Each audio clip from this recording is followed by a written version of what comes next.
من باخان تۆفێق خەڵکی شاری سلێمانیم لە هەولێر دانیشم و بزنسەکەی منیش لە هەولێرە لە عنکاوەیە ماوەی 2 ساڵ و نیو وا نزیکە بینەوە لە 3 ساڵ من دەستم بەم ئیشە کردۆم قاوەخانە بچووکەم داناوە طبعاً ئیشەکەم زۆر زۆر زۆر خۆشە دوکانەکەشم زۆر جوانە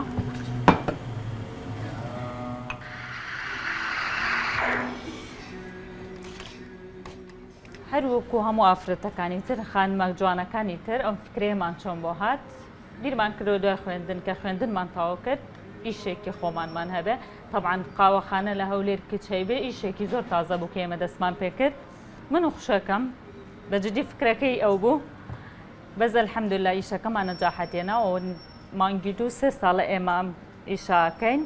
خۆم شادی نێودەوڵەتیم هەیە لە بواری بارستاییە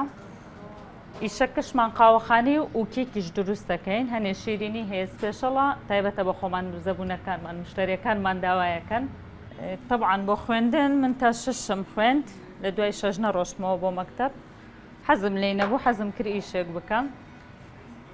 قاوەخانەمان نەبوو و کاتە ئیشێکی ترەمان کرد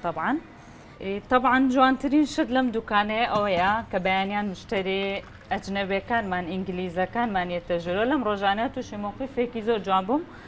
ژنێکی ئینگلیز هاتەژرۆ لە دەرگاکۆتی واو منت برد بۆ ئەمریکاوتم بۆتی ستایلەکەت زۆر زۆر جوانە شتەکان زۆر زۆر جوانە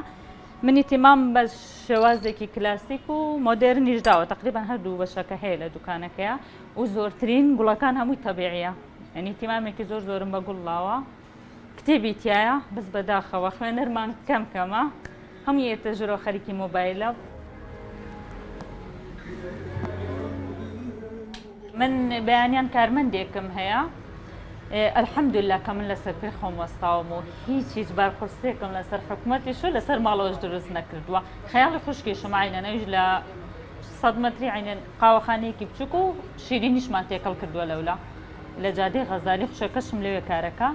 یعنی هیچ بارگرانێکمان لەسەر حکومەت ئەبەدەن دروست نەکردووە بگرە خەڵکیشمان لە کۆڵی حکومەت کردوتەوەوانی کارمەندێکمان دامەزراندەوە لەولاش تقریبا 4-5 مۆزەفمان هەیە الحەمدوللا کارمەندمان هەیە زۆر گرینگە بەڕێی من کە خانمەکان یعنی هەمووینا بەس بگراوەی کە تۆزێک داهاتێکی هەیە ئێوی ئیشە بکە با بیکە چکە یەکەم شدەوەی کە تۆ تێکەڵی خەڵکە بی چاو دەکرێتەوە دوم شدەوەی نازانم لە ماڵەوە دانیشیت نازانی سفادێ لە ماڵەوە ناکەیت بڕین بەزانشن زەم کاریە لە ماڵەوە من وا بیرەکەمەوە نازانم خێزانەکەم زۆر پاڵ پشتمانن یعنی بڕوا بکە کە ئێمە قاوەخانەماندانا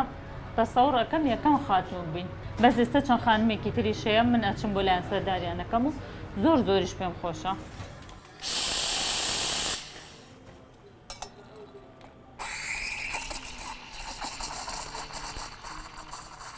من لە قاوەخانەکە زۆر گرنگیم بەوە داوە بەیانیان جەوێکی تەبیعیە ئۆکەی بەس ئێواران جەوێکی تاریک